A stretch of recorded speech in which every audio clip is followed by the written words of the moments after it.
هللویا.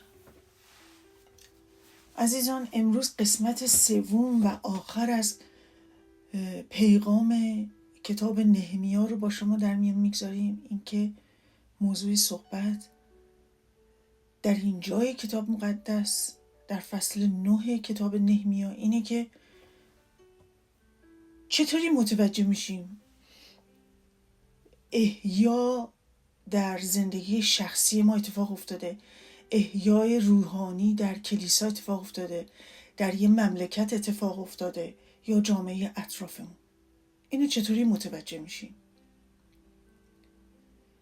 در کتاب نهمیا و داستان ساختن اون دیوار دور تا دور سرزمینشون خیلی اتفاقا افتاد. خیلی در موردش در 2 هفته گذشته صحبت کردیم.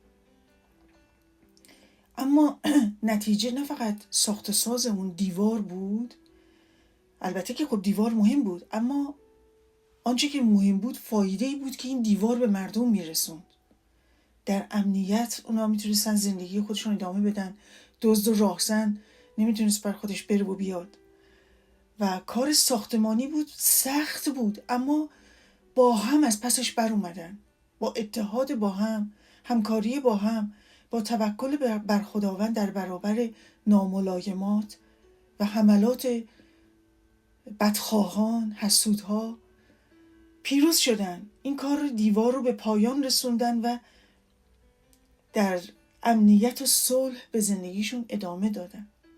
فصل 9 نهمیا که امروز تو قلبم هست، با این فصل ما این قسمت 3 موعظه رو تمام کنیم. اینه که احیای قوم خداوند رو ما در اینجا میبینیم.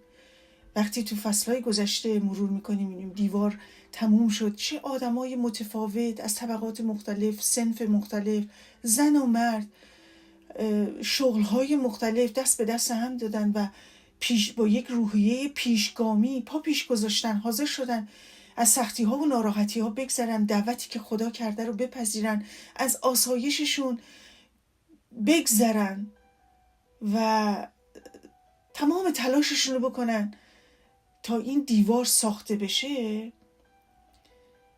و اتفاقا اسمشون در فصل 7 کامل ثبت شده، اسمشون، خانواده، از کدوم خانوادن و چه هدایایی رو تقدیم کرد. اینا مهم بوده برای خداوند.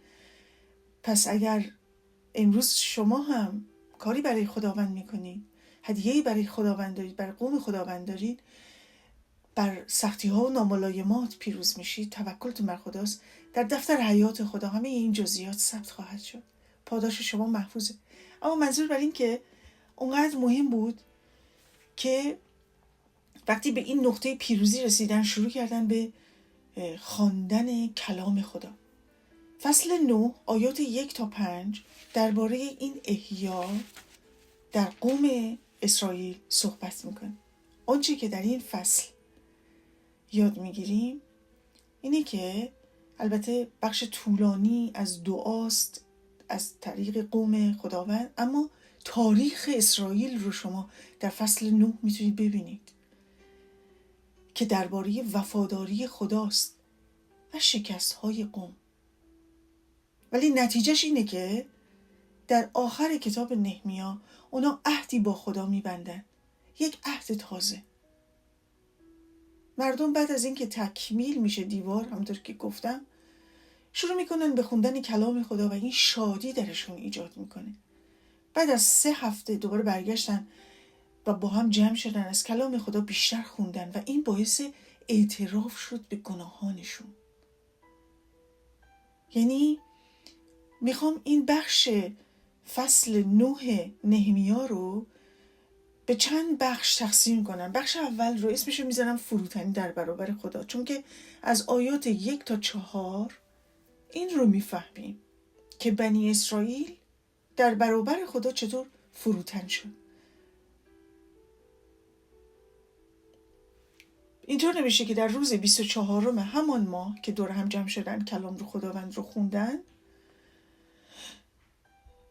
روزه گرفتن، اونها لباس عزا بر تن داشتن و بر سر خود خاک ریخته. بنی اسرائیل که خود را از تمام بیگانگان جدا کرده بود ایستادن و به گناهان خود و اجدادشان اعتراف نمودند. حدود 3 ساعت از تورات خداوند خدایشان با صدای بلند برای ایشان خوانده شد و 3 ساعت دیگر به گناهان خود اعتراف کردند و همه خدای خود را پرستش نمودند. سپس یک دسته از لاویان به نامهای یشوع بانی، قدمیئیل، شبنیا، بونی، شربیا، بانی و کنانی را روی سکو ایستادند و با صدای بلند نزد خداوند خدای خود دعا کردند. عزیزان، قوم اسرائیل با روزه جمع شدند، از همه بیگانگان جدا شدند. تصور کنید ایستادن و به گناهان خود و گناهان پدران خود اعتراف میکنن، در حالی که در جای خودشون وایستادن دارن به کلام خدا گوش میدن، با دقت گوش میدن و خداوند خدای خودشون رو پرستش میکنن و با صدای بلند نزد خداوند خدای خود فریاد میزنن. با هم دعا کنیم.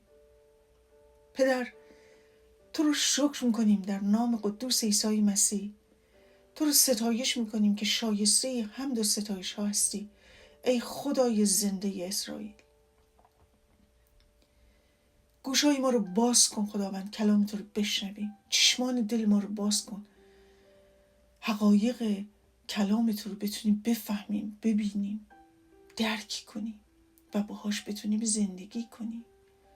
زندگیی که شایسته نام توست. در نام عیسی مسیح امروز هم ما به کلام تو با دقت میخونیم و گوش میدیم. کاری رو که باید در ما اتفاق بیفته خداوند، تغییری که باید در ما اتفاق بیفته با دست پرقدرتت انجام بده و ما رو تبدیل به شخصی کن،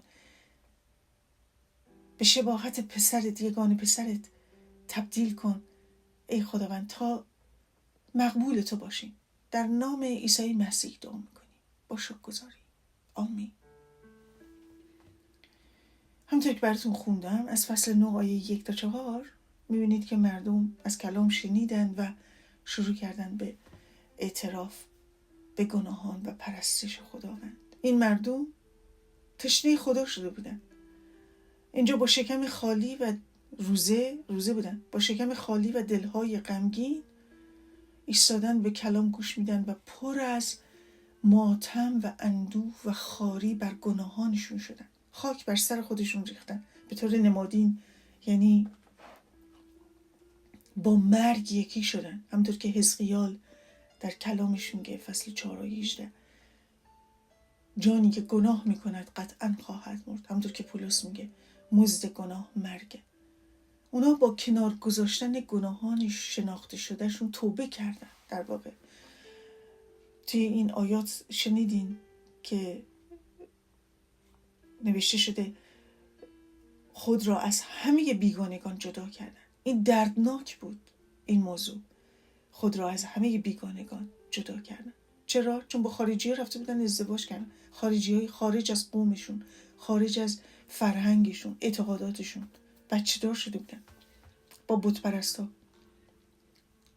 آیه 2 اعتراف آشکارشونه دیگه بدون هیچ تظاهر و غرور متکبرانه اونجا ایستادن، دارن گریه میکنن و اعتراف میکنن، با صدای بلند نزد خدا دعا میکنن، از کلام خدا بیشتر خوندن و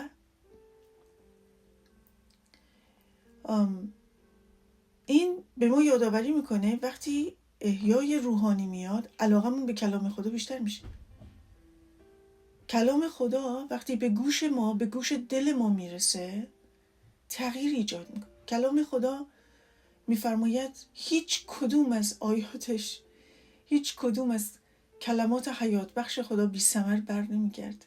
خواندن کلام خداست که در این قوم، در من و شما احیا ایجاد میکنه. لاویان روی سکوهای بلند میگه ایستادن و فریاد زدن، به مردم میگفتن برخیزید یهوه خدای خود را تا ابدالآباد باقی است ستایش کنید. آیه 5 میگه احیای واقعی اینجوریه. اینجوری میفهمیم چطور احیا میاد. بلند میشیم از اون خاک و خاکستر، از اون غم و اندوه، از اون شکست و تلخی بلند میشیم و خداوند، خدای خودمون رو که تا ابدالآباد باقی است ستایش میکنیم. نه که پرستش دیگران رو تو کلیسا بشینیم نگاه کنیم. بلند میشیم، ستایش میکنیم همراه با دیگران. اینجوری معلومه که احیا در من و شما اومده. احیای واقعی آگاهی عمیق از جلال خداست، آگاهی به گناه شخصی و توبه است. همچنین خدا از طریق کلامش با قلب‌های ما صحبت میکنه عزیزان. در این زمان که دارم براتون میخونم از فصل 9 نهمیا، گرسنگی و تشنگی شدید رو شما میبینید برای کلام خدا و اندوه و غم بیپایان رو میبینید برای گناهانشون که منجر شده بود به تغییر زندگیشون. کلام خدا اینطوریه، تأثیر عمیق میذاره. وقتی متوجه گناهان میشیم، وقتیه که به کلام خدا گوش میدیم. آینه کلام جلوی صورت لکوپیس ما قرار میگیره و بعد متوجه که میشیم اعتراف میکنیم و توبه میکنیم و تغییر ایجاد میشه. اونا 3 ساعت در پیشگاه خدا اعتراف کردن. خدا از کلامش استفاده میکنه عزیزان تا من و شما نسبت به گناه پاسخگو باشیم. این یعنی یک زندگی آگاهانه در حضور خداوند داشته باشیم. مزمور 51 آیات 1 تا 4 میگه ای خدای رحیم و کریم، بر من گناهکار رحم فرما، گناهانم را محو کن، مرا از عصیانم کاملا شستشو بده، مرا از گناهانم پاک ساز. به عمل زشتی که مرتکب شدم اعتراف میکنم. گناه هم همیشه در نظر من است. به تو ای خداوند، بله تنها به تو گناه کردم. آنچه را که در نظر تو بد است انجام دادم. حکم تو علیه من عادلانه است و در این داوری تو مسئول از خطا هستی. مزمور 32 رو ببینید، گوش بدید. آیه 5 میفرماید اما وقتی در حضور تو به گناه خود اعتراف میکنم و از پوشاندن جرمم خودداری نمی نمایم و به خود میگویم باید گناه خود را نزد خداوند اقرار کنم، تو نیز گناه مرا میامرزی. اینطوریه. وقتی نزد خداوند کلامش رو میخونیم، با دقت گوش میدیم و به خودمون، به زندگیمون، به شرایطمون فکر میکنیم، صادقانه متوجه میشیم که تو چه مخمسه‌ای گیر کردیم. گناه مثل یک شیشه سم میمونه که اگر اینو به زودی تف نکنیم بیرون، اعتراف نکنیم، ما رو میکشه. اون وقتی که صادقانه به خداوند اعتراف میکنیم به تو گناه کردم، زندگیمو خراب کردم، به من کمک کن، و خداوند ما رو میبخشه و کمک میکنه.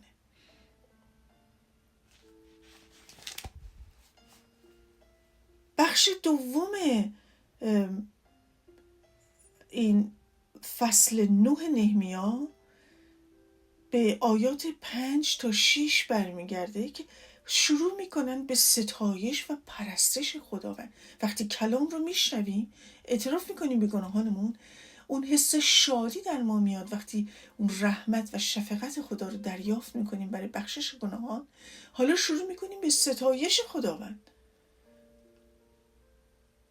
دیگه هیچ اگر و امایی برای خدا نمیاریم در اعتراف واقعی به در حضور خداوند قدوس عادل، بلکه مثل همین مزمور 32 که براتون خوندم به خداوند صادقانه میگیم ای خداوند بر من گناهکار رحم کن. این منم ای خداوند، از تو دوباره غافل شدم، از کلام تو غافل شدم، عصیان کردم، من نافرمانی کردم، من رو ببخش. و این اعتراف در برابر خداوند به خاطر اینه که فیض و بخشایش او رو دریافت کنیم و ستایش کنیم. این خدای پر از فیض، پر از بخشش رو. بخش فصل 9 آیه 5 لاویان گفتن برخیز یهوه خدایت را تا ابدالآباد جلال ده. تصور کنید لاوی‌ها ایستادن روی سکو، مردم دارن اونا رو تماشا میکنن. نام یهوه را ستایش کردند، چون خدای دیگری جز یهوه وجود نداشت. برای من و شما خدای دیگری نیست. در حضور او بیستید و او رو ستایش کنید. در جمع مؤمنین بیستید و او رو ستایش کنید. آیه 6 میگه چه خدای از تو تنها خداوند هستی و آسمان ها و ستارگان را تو آفریدی. تو تنها خداوند هستی، خدای عظیم، خدای بی نظیر. وقتی تصاویر فوق‌العاده از تلسکوپ‌های فضایی از طریق ناسا منتشر میشه رو دیدید؟ شما هم تو قلبتون خداوند نیکوست رو میخونید؟ آیا اون رو میشناسید؟ او رو پرستش میکنید؟ این کاریه که ما باید بکنیم. آیه 6 رو ببینید، نوشته آسمان ها و ستارگان را تو آفریدی، زمین و دریا و موجودات آنها را تو به وجود آوردی، تو به همه اینها حیات بخشیدی، تمام فرشتگان آسمان تو را سجده میکن. این کاریه که ما باید انجام بدیم در پرستش و ستایش، مثل فرشتگان که در بهشت او را هر لحظه هر آن ستایش من. قوم اسرائیل اینو فهمیده. بعد از اون همه تبعید، بعد از اون همه آوارگی، بعد از اون همه از دست دادن ها، آبروریزی ها، خرابی ها، ویرانی ها، دیوار رو ساختن و حالا فهمیدن چه گندی زده بودیم و خداوند چه نیکوست و چقدر بخشنده است. حالا اینو فهمیدن و دارن رو سجده میکنن، در برابر او تعظیم میکنن. این تغییر باید در من و شما ایجاد بشه. این یعنی احیای روحانی، احیای شخصی. رابطه با خدای زنده اینطوریه، تغییراتش دیده و شنیده میشه در تمام ابعاد زندگی ما. آمین آمین. بخش سوم این فصل 9 نهمیا شما شاهد دعای شکرگزاری هستید. این بخش بین آیات 7 تا 31 بسیار طولانیه. دعوتتون میکنم خودتون بخونید با دقت. این بخش از دعا به تاریخ گذشته اسرائیل و رفتار خدا با اونها از زمان دعوت ابراهیم تا روزهای نهمیا ربط داره. نکته جالب تو این دعاها در همینه، یک مروری از گذشته تا به این لحظه میکنن و هیچ جا دیده نمیشه که خداوند به اونا پشت کرده باشه. هر بار که اونا با توبه و اعتراف به حضورش اومدن، از او طلب بخشش و کمک کردن، خداوند به دادشون رسیده. کل این بخش فصل نهمیا آیه فصل 9 خداوند موضوع کل از بخشه. به کلماتی که در این آیات مردم میگن، در این بخش میگن توجه کنید که درباره رفتارها و اعمال خداست که محبت او رو توصیف میکنه. تأکید در سر تا سر این بخش بر وفاداری خداست، البته در مقابل بیوفایی و بی‌معرفتی قوم خداوند. هر کدوم از این آیات رو که نگاه میکنید میبینید فعالیت و حاکمیت و عدالت خدا، محبت خدا رو میخونید و میبینید و شایسته بود که بین آیات 7 تا 31 به شایستگی مردم شکرگزاری کردند. وقتی به گذشتمون نگاه میکنیم ما هم زبانمون به شکرگزاری باز میشه عزیزان. به کارهای خداوند در زندگیمون نگاه میکنیم، کی بودیم، از کجا به این نقطه رسیدیم و کی شدیم. البته کامل نیستیم، داریم بهتر میشیم، از دیروز بهتر شدیم، فردا بهتر از امروز خواهیم بود، اما داریم پیش میریم. هللویا. قسمت آخر میتونم بگم ربط داره به اعتراف به گناهانشون. دوباره در فصل 9 آیات 32 تا 37 اونا میگن و حال ای خدای ما، ای خدای عظیم و قادر و مهیب که به وعده های پر از رحمت خود وفا میکنی، این همه رنج و سختی که کشیده ایم در نظر تو ناچیز نیاید. و اونا به خداوند میگن ما میدونیم که تو رو عبادت نکردیم و از اعمال زشت خود دست بر نداشتیم. با توجه به این اوضاع اینک ای خداوند، آیه 38 میگه ما با تو پیمان ناگسستنی میبندیم تا تو را خدمت کنیم و سران قوم ما همراه لاویان و کاهنان این پیمان را مهر میکنند. دعا به اوج خودش میرسه و حالا تمرکزشون بر اعتراف بر گناه، درخواست رحمت از خداوند میکنن. همونطور که براتون خوندم اونا بارها و بارها شکست خورده بودن و دوباره به حضور خدا اومدن، از فیض او، محبت او طلب بخشش کردن. چقدر این موضوع در زندگی من و شما صادقه. هر بار که افتادیم دوباره نزد خداوند برگشتیم. کل این فصل مملو از تصاویریه از وفاداری خدا، خوبیای خدا، لطف خدا، رحمت‌ها و مهربونی‌های خدا و برکات خدا، همونطور که براتون گفتم.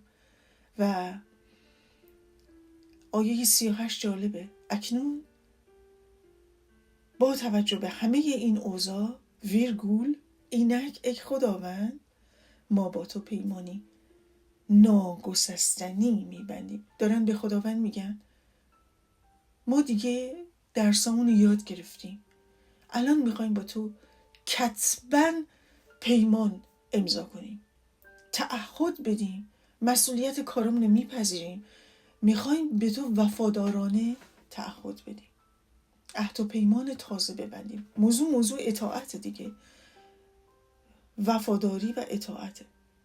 البته تو فصل بعدی میبینید که 84 رهبر، کاهنان، نهمیا و مردم عهد میبندن با خداوند و این چقدر برای خدا مهم بود. اونا یادآوری کردند که بله خداوند، خدا با ابراهیم عهد بست، وعده داد که هم یک قوم و هم مسیح از نسل تو ظهور خواهد کرد. در کوه سینا خدا با موسی و قوم عهد بست، خدا با داوود عهد بست، وعده داد که از خانواده تو مسیح ظهور خواهد کرد. پس عهد و پیمان برای خدا مهم بود، برای همین اونا جدی گرفتن و با خدا عهد و پیمان بستن. اونا امضا کردن و حتی نشون به اون نشون که اجازه یعنی اونایی که با آدمای غریبه ازدواج کرده بودن جدا شدن، مگر اینکه همسرانشون توبه کردن و ایمان آوردن به خدای اسرائیل.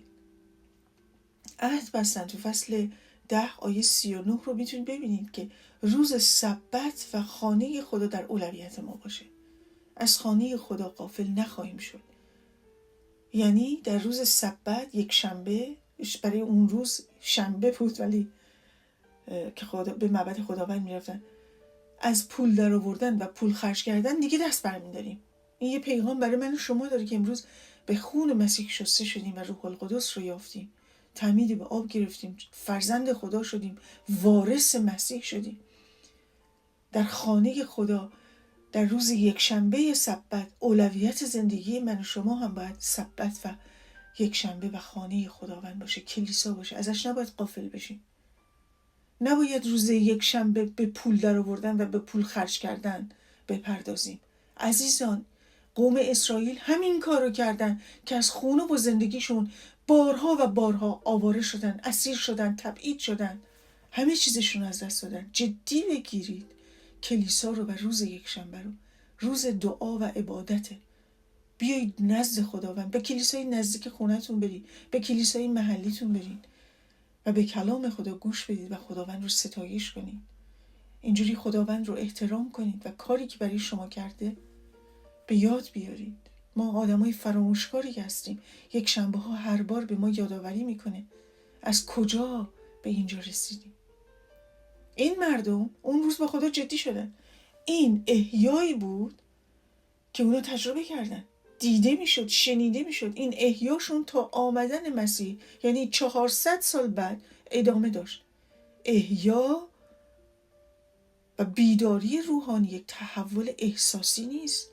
الان یهو داغ شدم، مرمور شدم، اینجوری کردم، اونجوری کردم. تعهد قلبیه، تعهدیه که به عمل، در واقع یک جور پیاده روی با خداست، هر روزه است. آمین.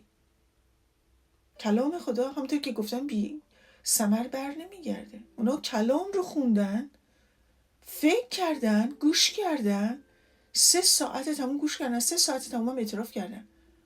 کلام خدا، کتاب مقدس کلام خداست، هر کلمه خداست و رو زندگی ما تاثیر میذاره. پس جدیش بگیریم. 1. 2. تنها رفتاری که تغییر میکنه رفتاری که قابل مشاهده است. اونا سرکش بودن، بی‌وفا شده بودن، گناهکار، گناه کرده بودن، سبت رو شکسته بودن. حالا وقتی کلام رو شنیدن، اعتراف کردن، تعهدنامه امضا کردن، جدی شدن، مسئولیت کاراشون رو پذیرفتن. اگر شما هم هر روز کلام میخونید، باید تغییر در شما ایجاد بشه. پس اگر تغییر ایجاد نمیشه، یعنی با گوش جان، با دل و جان نمیخونید، یعنی هنوز مسئولیت کاراتون رو قبول نکردید، جدی نگرفتید.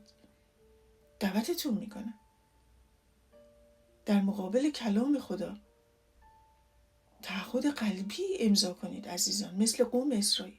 3. لطف خدا عزیزان همیشه بزرگتر از گناهان ماست، همیشه بیشتر از گناهان ماست. اگر شما امروز اعتراف کنید به گناهتون، خداوند آماده است که شما رو ببخشه. چشمه خون مسیح، بره بی عیب خدا عیسی مسیح هنوزم می جوشه و تازه است، گرمه، ما رو پاکسازی میکنه. رابطه ما رو با خدا دوباره بازسازی میکنه. همونطور که این دیوار ساخته شد، رابطه ما با خدا باید بازسازی بشه عزیزان. نکته 4 که خداوند در امور ملت ها مسلطه. همونطور که میبینید در روزگار نهمیا مردم رو به حال خودشون رها نکرده بود، گرچه به شدت اونا رو تنبیه کرد، اما با فیض عظیمش اونا رو بخشید. وقتی اونا صادقانه اعتراف کردن، برای من و شما هم چنین خواهد شد. 5 این که وقت بگذارید، خوبیای خدا رو در زندگیتون بشمرید، وفاداریاش رو، کارهای عظیمش رو به یاد بیارید، مکث کنید، فکر کنید، او رو ستایش کنید برای شغلی که به شما داد، برای ترفیعاتی که به دست آوردین در زندگیتون، برای دستاوردهایی که تو زندگیتون دارید، برای خانواده، همین خانواده‌ای که دارید. خدا رو تشکر کنید، او رو جلال بدید.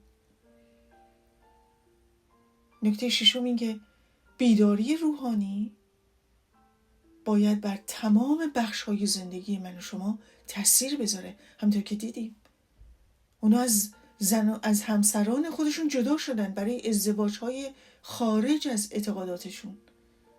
اونا رو فرستادن مملکت، اونایی که ایمان آوردن خب باشون موندن. پس این احیا تأثیر گذاشت رو ازدواجشون، این احیا تأثیر گذاشت رو اتحادشون، با هم متحد شدن، رو رابطه شخصیشون با خدا تعهد امضا کردن. پس ببینید بیداری روحانی تو همه بخشای ما با زندگی ما به تاثیرش دیده، شنیده و اثر تاثیرگذار باشه. رو رابطه شخصیمون با خدا، رو رابطه خانوادگیمون، رو رابطه اجتماعیمون، حرفمون، تجاریمون، رو امور مالیمون، روی کلیسای ما. لطفاً لطفاً لطفاً دعا کنید، وقت بگذارید. شما خلقت تازه هستید، باید تغییر کنید. دیگه نباید زندگی گذشته تاریک انسان کهنه در شما دیده بشه. عزیزان، این فصل نهمیا پایان این پیغام از کتاب مقدس بود. کتاب نهمیا رو به 3 بخش تقسیم کردیم که اینو به شما بگم خداوند چقدر دلسوز، صبور و بخشنده است. حتی وقتی قومش بهش کفر گفتن، اونا رو نابود نکرد، بهشون امان داد، چون اونا فهمیدن خداوند کیست و به سمت او برگشتن. گرچه تنبیه شدن، اما تنبیه خداوند ابراز محبت خداست، اینکه براش هنوز مهمیم، اهمیت داریم، ما رو تنبیه میکنه، اصلاح میکنه، بازسازی میکنه تا رابطمون باهاش درست بشه. ما لایق چیزی جز مرگ نیستیم، اما خدای محبت پسر یگانه خودش رو، عیسی مسیح رو به این جهان فرستاد تا من و شما نمیریم، بلکه به او ایمان بیاریم و زندگی و حیات جاودان دریافت کنیم. هر که پسر رو دارد حیات رو دارد. خداوند نسبت به من و شما عزیزان بی نهایت صبور، بردبار، بخشنده است. او هنوزم دلسوز و مهربانه. چه محبتی بزرگتر از این که کسی یگانه پسر خودش رو برای ما که گناهکار بودیم بفرسته تا ما نمیریم. آیا به او ایمان و اعتماد دارید؟ آیا برای اینکه اینقدر شما رو دوست داره ازش تشکر میکنی؟ بیاین چند لحظه با هم دعا کنیم و بگیم به خداوند تو رو شکر میکنیم برای محبت ابدی و ازلیت. چشمان دل ما رو باز کن. بیداری روحانی تو رو در تمام ابعاد زندگی میطلبیم. بیا و در زندگی ما کار کن قبل از اینکه دیر بشه. در نام عیسی مسیح تو رو ستایش میکنیم ای خدای زنده اسرائیل، ای خدای ابدی و ازلی. تو رو ستایش میکنیم، تو رو میپرستیم با شکرگزاری ها. در نام عیسی مسیح یگانه پسرت. آمین.